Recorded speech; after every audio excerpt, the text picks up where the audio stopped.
I'd like to share with you what I thought was a solid conversation with a new client. It's my hope that what I shared with her is a help to you the way it was to her. She's 43 years old. She's a mother of one son. And she said, Doc, I'm coming to you because I'm struggling with concerns that I have regarding my health and a recent cancer diagnosis. I said, what's going on, ma'am? She said, well, I've been told that there are some early signs or possibilities for cancer.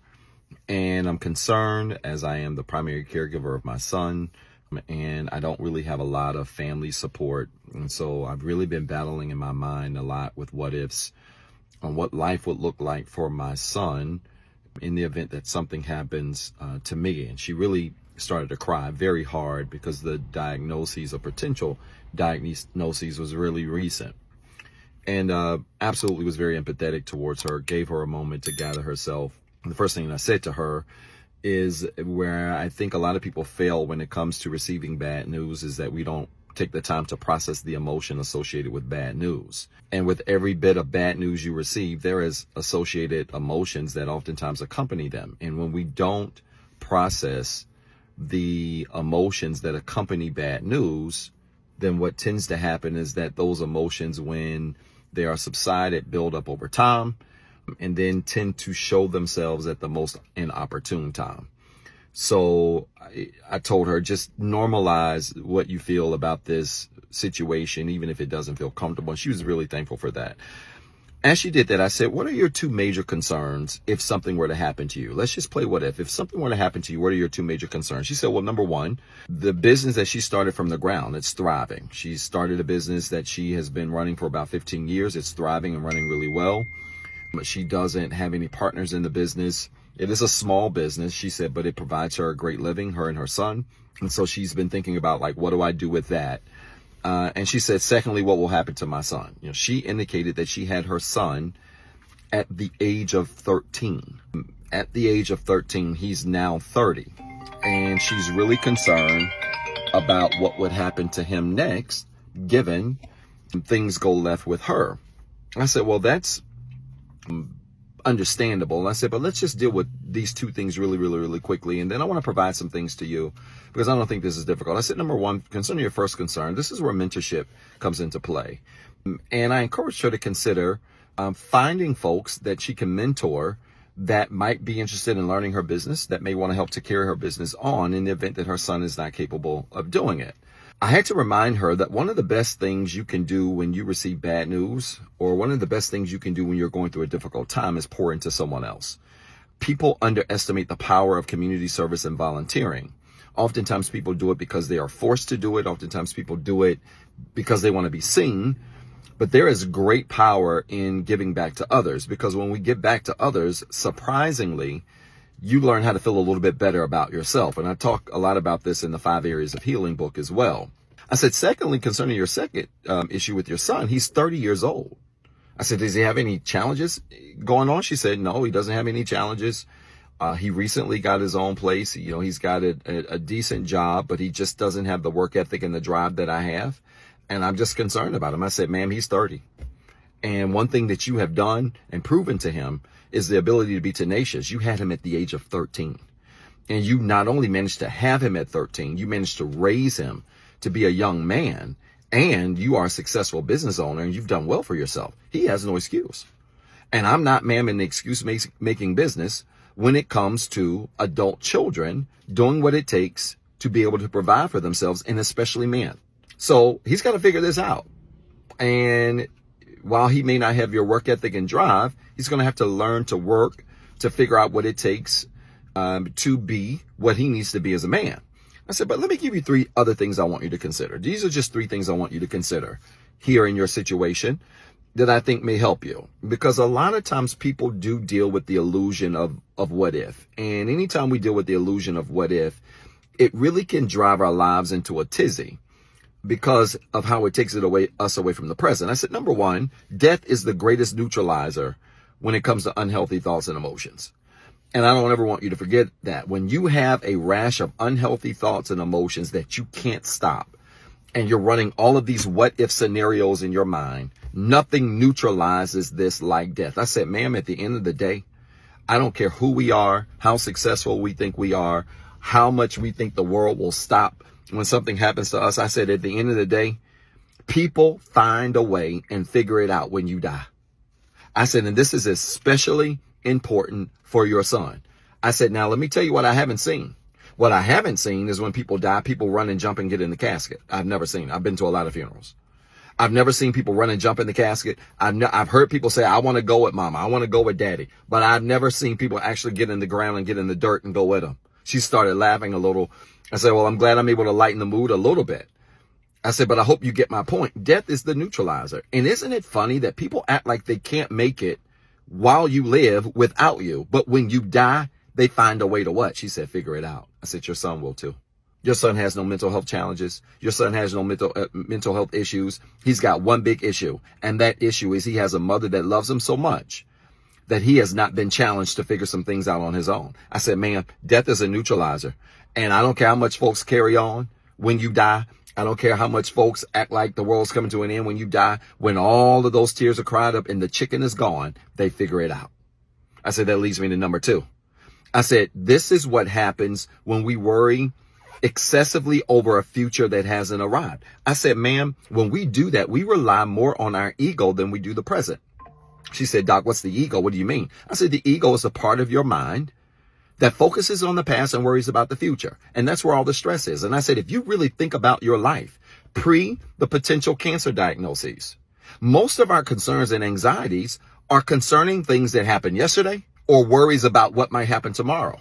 Few people get worried when they just lock into the present and savor every present moment. I said, ma'am, your ego will keep you stuck in the past and worried about the future instead of you savoring the moment of now. I said, you have a lot to be grateful for.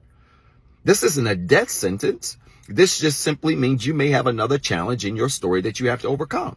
I said, if you're going to go in the past, think about how you overcame the past by becoming a 13-year-old mother and raising a fully grown son. Think about the other challenges that you've had to overcome financially and in your living situations to establish a business and now establish yourself as a fully functioning woman who's doing really well. You've overcome challenges in the past. If you're going to think about the past, think about those things.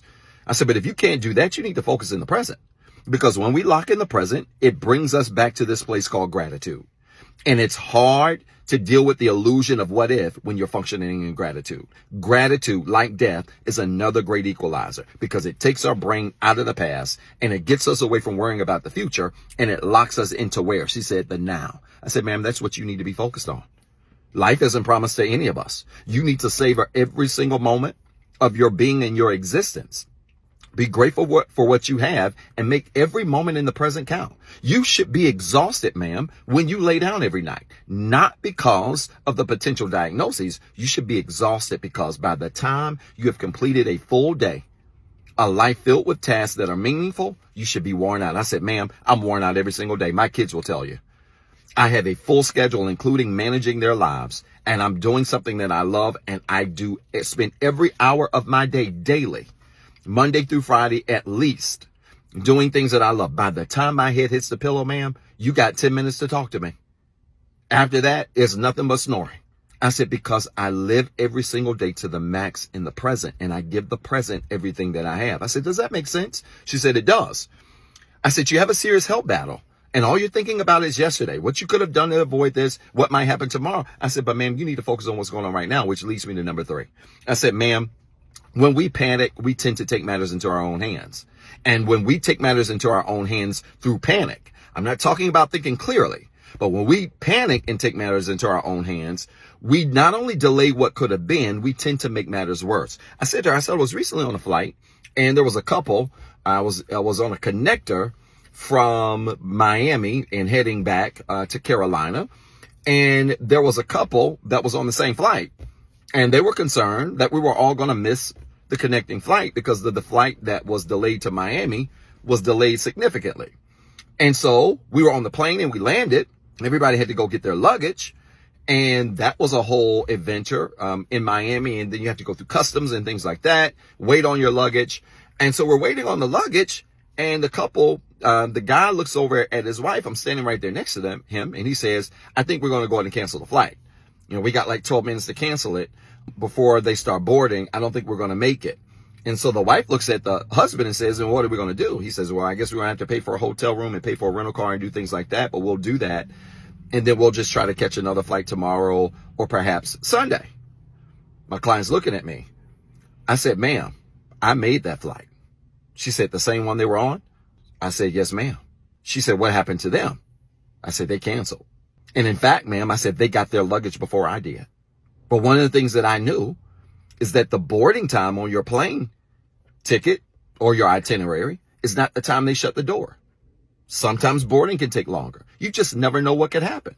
I said, but what I did was I didn't panic. I stayed in the present, and because I did, I made that flight. And not only did I make the flight, when I pulled up to the gate, yes, I had to do some running through the airport. Ain't the first time I've had to do it. Did a little bit of light jogging through the airport. But by the time I made my gate, when I got there, they hadn't even started boarding yet. And because I was in group one, that was even better. I didn't have to wait in a line. Anyway, I said, ma'am, when we panic, and we take matters into our own hands, not only can we delay what could have happened to us. That couple should have been home the same night I was, but they didn't get home until 2 days later. That couple could have been home without cost, extra cost, just like I was. That couple had to spend a couple of $100s.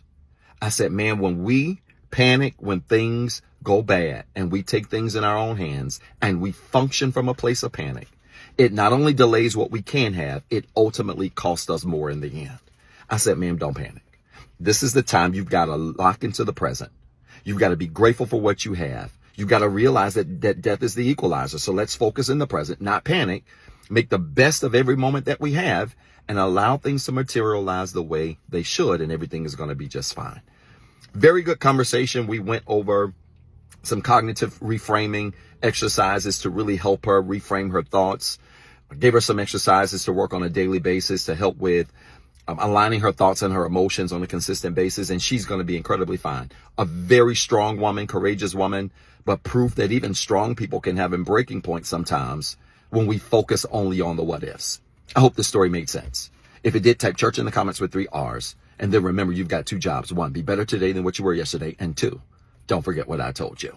What's up, everybody? This is Dr. Zeb. Listen, I've been dying to make this announcement for a very long time now, and I'm pleased to say that Inspire Nation has officially launched. Yes, we finally got a Facebook and YouTube community group where we're going to have exclusive content, exclusive shorts, exclusive discussion prompts, where we're going to engage with other people literally around the world who are on the same healing journey that we're on. I need you to go find these pages right now on Facebook and YouTube. Inspire Nation, follow the page, join the group, introduce yourself, and be prepared to link up with literally thousands of people around the world who are on the same healing journey, who are looking for the same resources, and who want to also be surrounded with other like-minded individuals who are growing in the same direction as you are. I'm so excited about this because it's the beginning of some great things I can't talk about right now. Listen, you got 2 jobs. 1, be better today than what you were yesterday. And 2, don't forget what I told you.